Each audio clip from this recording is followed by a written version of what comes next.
Good morning, everyone. Before we start anything, let's get 3 rules straight. Number 1 is no doubts will be entertained in the middle of class. Number 2 is that please show some interest and cooperation. And number 3 is if you pay attention, I'm sure you'll understand. In order to understand why UNESCO was created, here's a skit.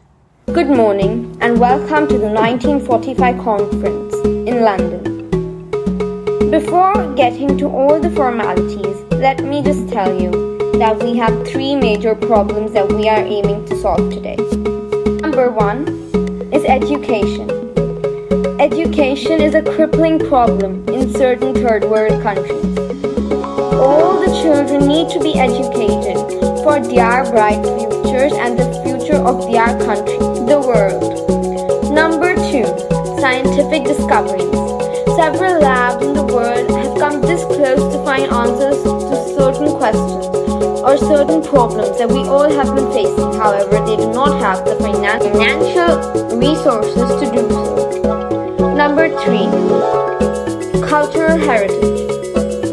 Several places around the world are rich for their culture.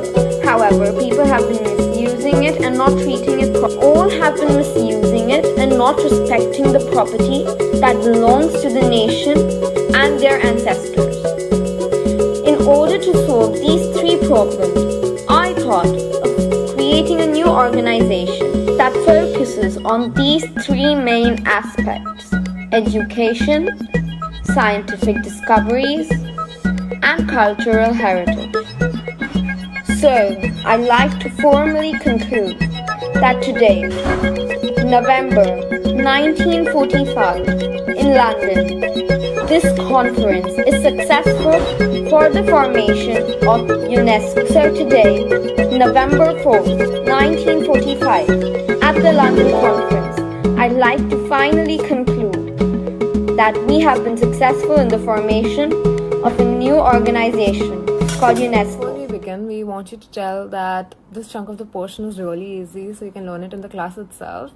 And also that there's a quiz upcoming, so please pay attention. The topic of our group is UNESCO. We will begin with 3 things first. That is the full form, the year, and its main objective. Okay, so now let us begin with the full form first. The full form of UNESCO is United Nations Educational, Scientific and Cultural Organization. I repeat, United Nations Educational, Scientific and Cultural Organization. UNESCO was established in the year 1946 and its main objective was to contribute to the peace and security in the world by promoting collaboration amongst the nations through education, science, culture and communication. We are giving you 30 seconds to learn this and then we'll ask some questions to some random people. The questions will be answered by Shubh, Zakia and Nehal. Not bad, guys. Okay, let's go into the details. UNESCO has 4 functions: education, scientific activity, communication, and preservation of cultural heritage. You've got 15 seconds. Learn them quick. Every function has a few subpoints which you gotta remember. So for that we have made acronyms. The first one being Free Pop, the second one Cope, the third one Was Up, and the fourth one Pace Speed. And my friends are now gonna explain these.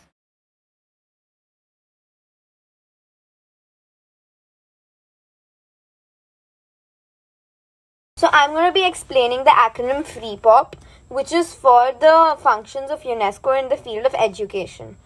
F stands for financial aid provided to children with disabilities.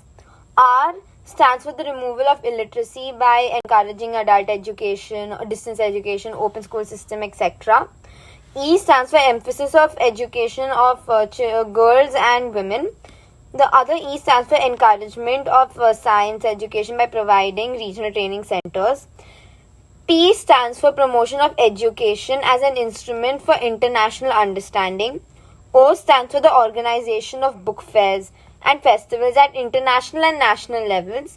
And P stands for the provision of grants or certain money or certain amounts of money or funds to the teachers and scholars for several purposes like organization of libraries.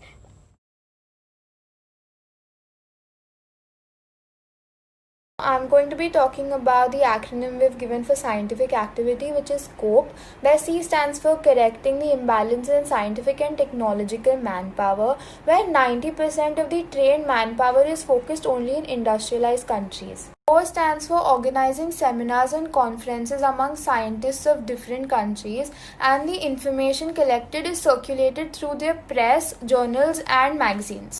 P stands for promoting basic research in fields of mathematics, geology, oceanography, physics, etc., which in result help in funding a number of technological and engineering schemes in developing countries. E stands for encouraging the study of social science to eliminate all forms of discrimination, which help in improving the status of women and help youth solve their problems. Okay, so I'm going to talk about the communication aspect of the functions of UNESCO. So, how do we communicate with each other these days?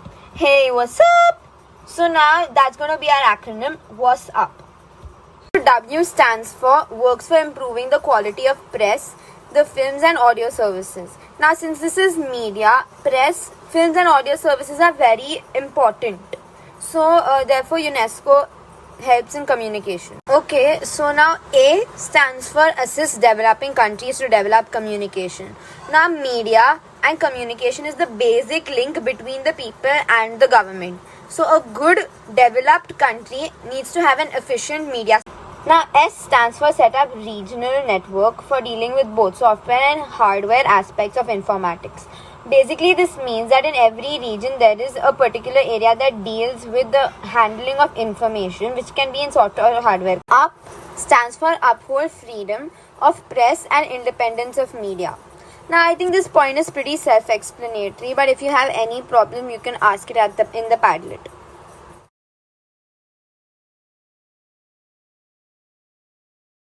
Preservation of cultural heritage. We've come up with the acronym PACE P. P stands for providing technical support, equipment, and necessary resources for the preservation of monuments and sculptures. A stands for aims to protect works of art, manuscripts, and books. C stands for cultural missions to different countries in order to maintain peace. E stands for encourages artistic creations in the fields of literature and art. P stands for promoting cultural development through the help of films. As we are done with the portion, we shall now entertain your doubts. There are some rules though. The first one being, don't ask your doubts just to ask. Ask them if you really have any. The second one is, do not interrupt when someone is asking a doubt. We shall mute you all and only one person shall speak. The third one is, repeated doubts won't be answered again until there is some connectivity issue someone is facing. So please be all ears. I hope we have cleared all your doubts.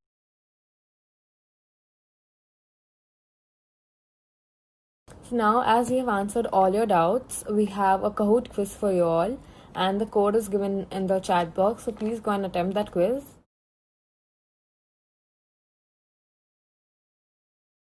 Alright, so we now know the results. We hope that you've learned everything in this class itself. We hope that you've enjoyed watching, and we are obligated to teach you. Alright, thank you for watching. This is Group 6 signing out.